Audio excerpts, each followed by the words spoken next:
What's going on, YouTube? I appreciate you guys for tuning in to today's call, and welcome to those of you that are new to the channel. If you haven't already, hit subscribe. You're going to definitely go ahead down there and smash the subscribe button. You're not going to want to miss out on any of the future live analysis. Plus, we are currently working on launching our bi-daily live actual analysis every single day. So you're not going to want to miss out on that, plus our live trading, which we are working on now. So let's go ahead and dive down into today's call. So on today's call, we'll be going over something which is very, very, very essential. And that's going to be supply and demand, right? A lot of you guys may also know this as support and resistance, but for my trade style and for my vocabulary of trading, we'll be breaking this down as supply and demand.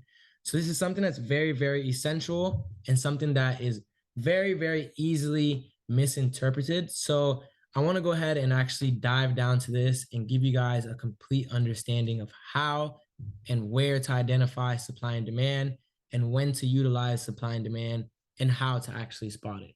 So for today's example, we'll be looking at AUD JPY. This is a chart which I do not trade anymore.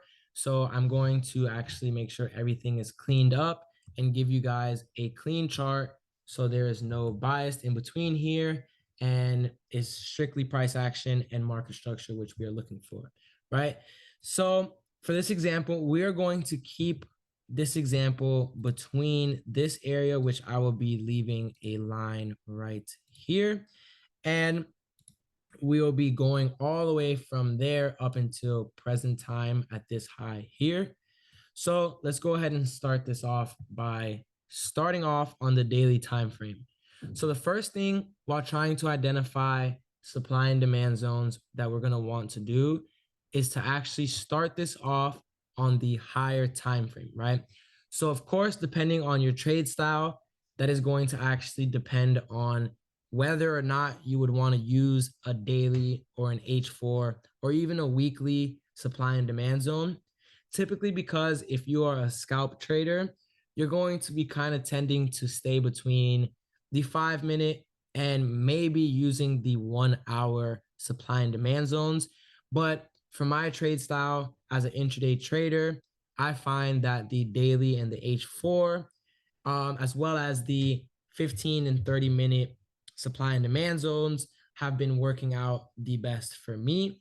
So we're going to go ahead and start this off by starting on the daily time frame.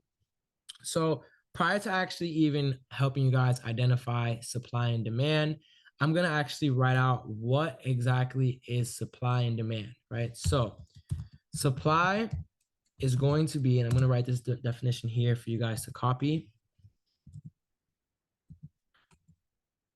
Typically, a zone or area in price where we are selling from. And I'm going to be putting above as where to spot it, right? Supply is going to be areas that are coming from above. Also, we're going to notice sells reacting from this area. So supply is going to be above. Now demand zones are going to be areas where price is generating volume to push price bullishly, typically looking at areas below, right? Cool. So this is just a very, very simple understanding and definition of what supply and demand is. And to kind of relate this into actual life, we're going to see that when obviously we have a lot of supply of something, we're looking to sell it. And obviously when we are in demand for something, we would like to buy it because there is a need, a demand for what we have, right?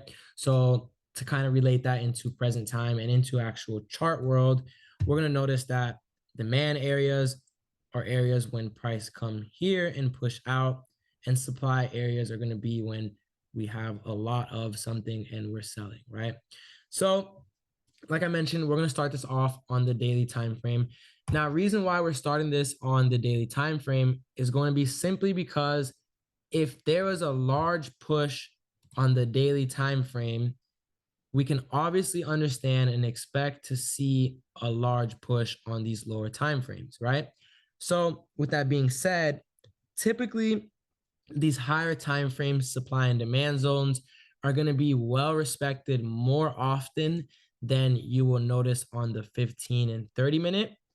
Just because if we mark out on the 30-minute several, let's come back, I didn't mean to click that, but if we mark out several supply and demand zones on this 30-minute in between, let's use this candle for example, we're going to say, hey, price rejected here, as well as when price came down to here, price rejected, as well as when price broke above here, it rejected and continued bullish, right? So you're going to notice that you're going to have a lot more areas marked out if you're only marking out your supply and demand zones on lower time frame versus where in the meantime that we are pushing in between this one daily candle, let's use for example, you're going to notice that whole time it was trying to reach this larger area of demand prior to actually pushing back out.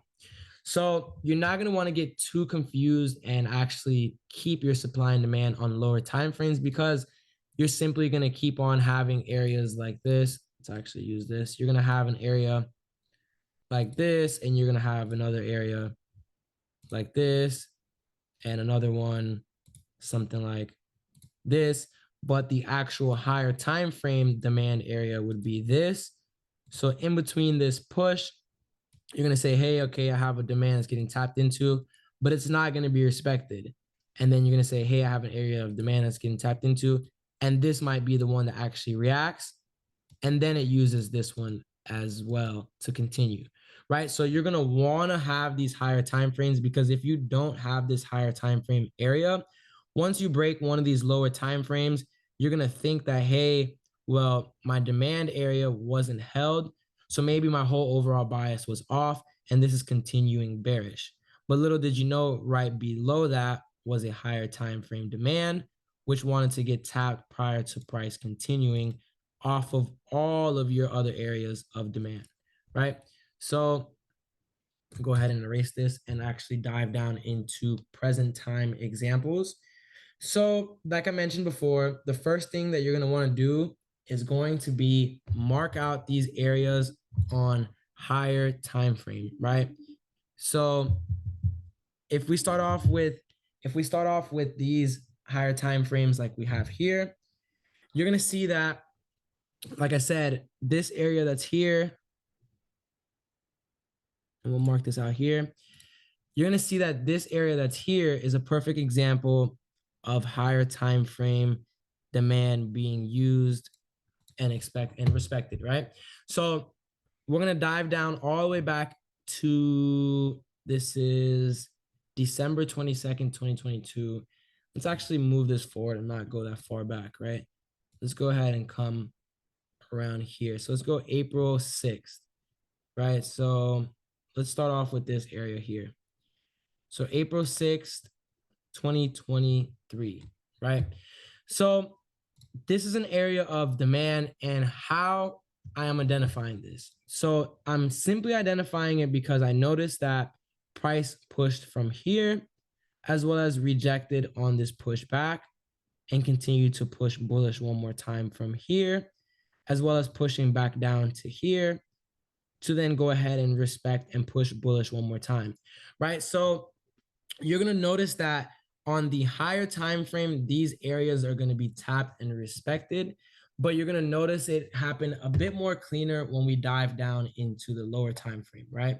So this is a perfect example of demand, and I'm going to go ahead and dive down to the H4 to give you guys a cleaner example of this, right? And if we look back, we're going to notice that price has actually used this same area of demand quite a few times, right? So I'm pretty sure that we can all agree, obviously, price has rejected here, pushed bullishly, has rejected it here again, pushed bullishly.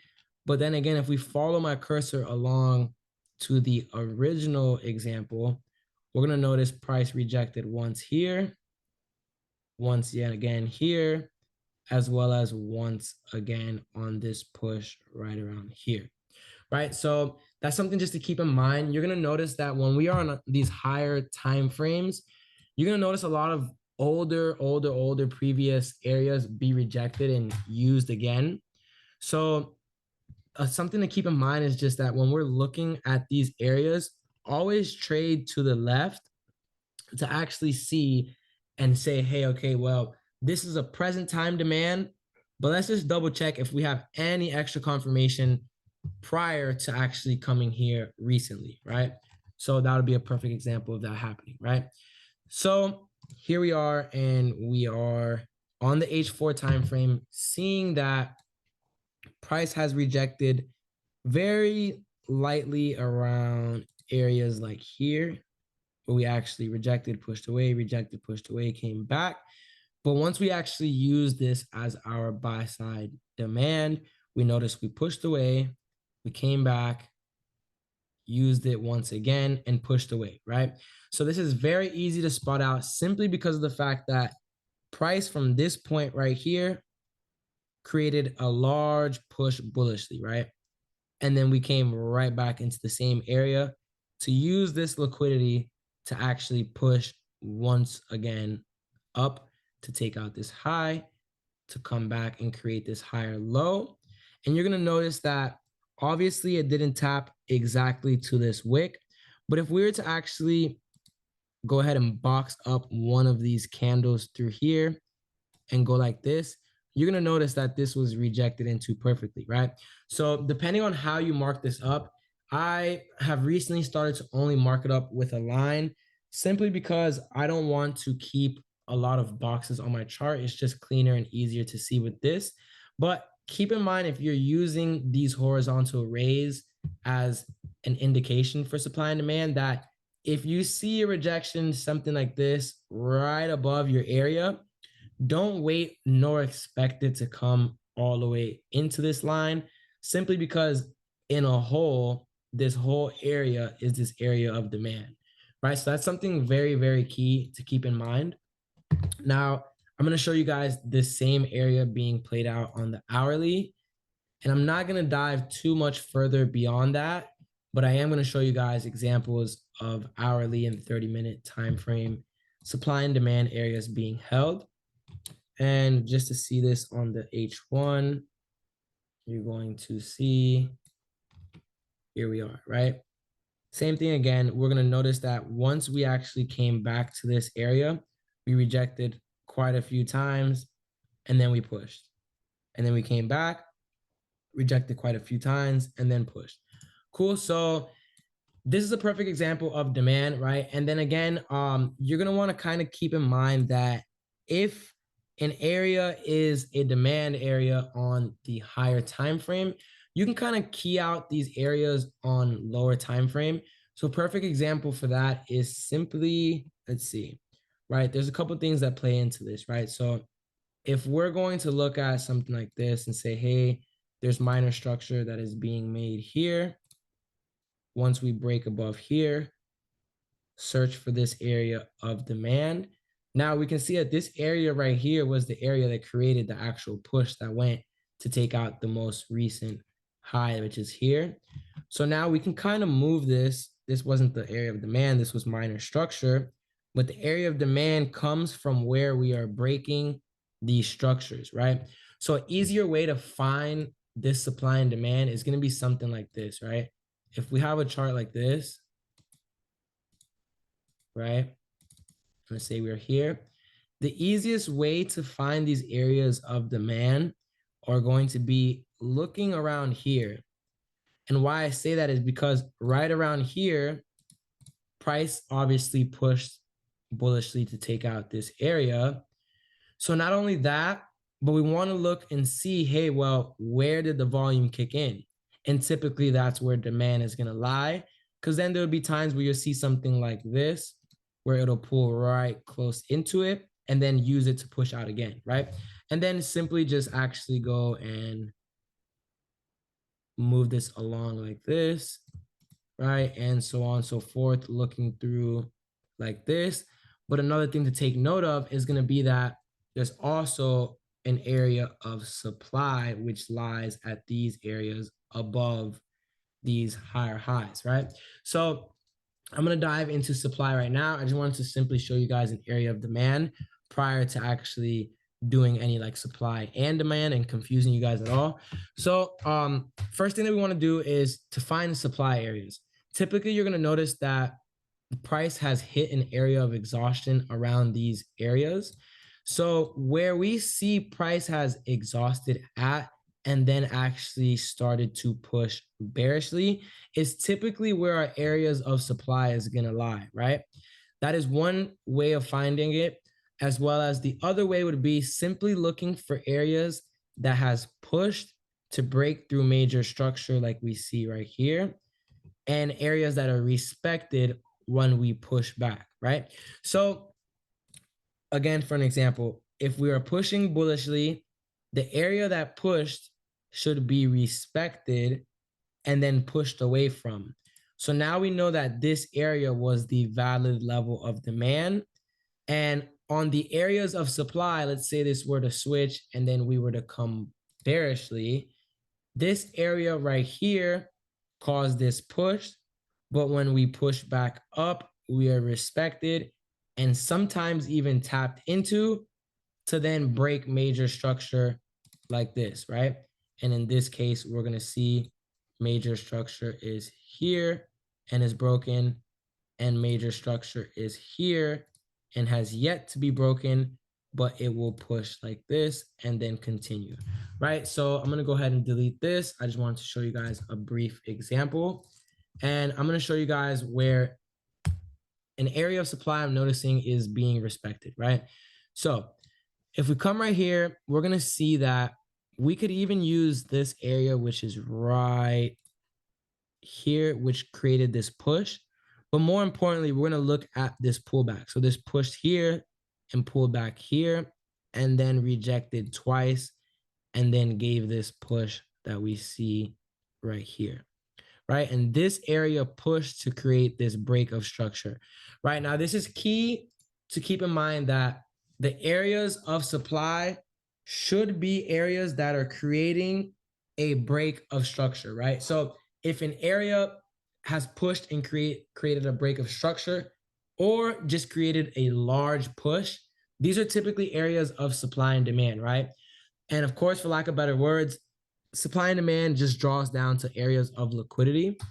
So that's something to also keep in mind. But simply looking and labeling out this area of supply, you're going to notice price push from here to obviously here. Then when price retraced, we see price tap once, push, tap twice, activate this area of supply to then push down again, right? And obviously, if we are trading in a bullish market, we can only expect these areas of supply to push so far. Do not expect for an area of supply to push breaking an area of demand, simply because if trend is going bullishly, we're not going to see that. We're going to see a push, but it's not to say that we're going to be pushing many structure points like this when we're actually trading bullish, right? So that's going to be a perfect example of that. And then again, to kind of tie down, this is a 2-in-1 example we could do here, right? So given the fact that this is a bullish example, price is continuing bullish in this example, we can kind of spot out the fact of minor areas of supply, right? So if we come down, let's say to the 15-minute, right? And this is where if we have higher time frame areas in confluence with lower time frame as well, this is when these areas are most effective. And it's going to be simply when, like I mentioned, if we're trading bearishly and we find these areas pushing, let's come right here. If we find these areas activated on the higher time frame as well as the lower time frame, it's going to typically be, and this is the example I want to show, it's going to typically be more valid simply because of the fact that we are trading with trend, right? We're not trading let's come here so you can see this cleaner. We're trading with trend. We're not trading against trend. So if we're trading bearishly, then we can expect these supply zones to be effective more than we should as we're trading in a bullish market, right? But again, let's come here on lower time frame and kind of find you guys an area of a lower time frame supply, right? So here we are. Okay, so price pushed from this major supply area and pushed short. Now we notice when price came to pull back that we rejected and then we pushed. So simply this area, which is here, is going to be our minor supply. Now, given this isn't the greatest example because like I mentioned, we are trading bullish. The low stepped up from here to here and it's continuing bullish. So although it should not be respecting these areas, this is a minor example of how important that on lower time frame we have these areas marked out. Because if you are a scalper, obviously you can see this area get rejected, pushed away, right? And let's see what this would have been on lower time frame. This probably would have been about 40, 50 pips, right? So even if you're a scalper or an intraday trader, this would have been a solid trade.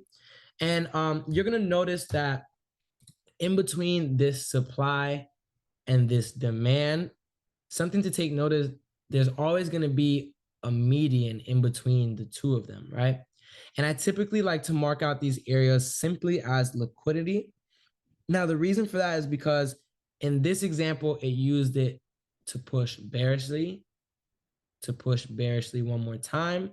And when we broke above here, we actually use this to push to continue outside of this to continue bullish, right? So keep in mind that there's going to be a median in between these two levels. I'm not going to break down into that too much because I don't want to hold up this video too long, but I'm going to actually slide this over and show you guys how simply marking out this area of supply is going to keep on being effective throughout this trade, right? And let's go ahead and see. Okay, we reacted here once, twice, 3 times. We shorted. Okay, now here we are once again. Okay, we reacted once, twice, continued short, and so on and so forth, right? I'm not going to show too many examples on this, given the fact that this was actually a bullish example overall. But I hope you guys found this call useful. And if you guys found value out of this call, feel free to go ahead and subscribe and like this video. I appreciate you guys for tuning into the call, and I hope you have a great rest of your week.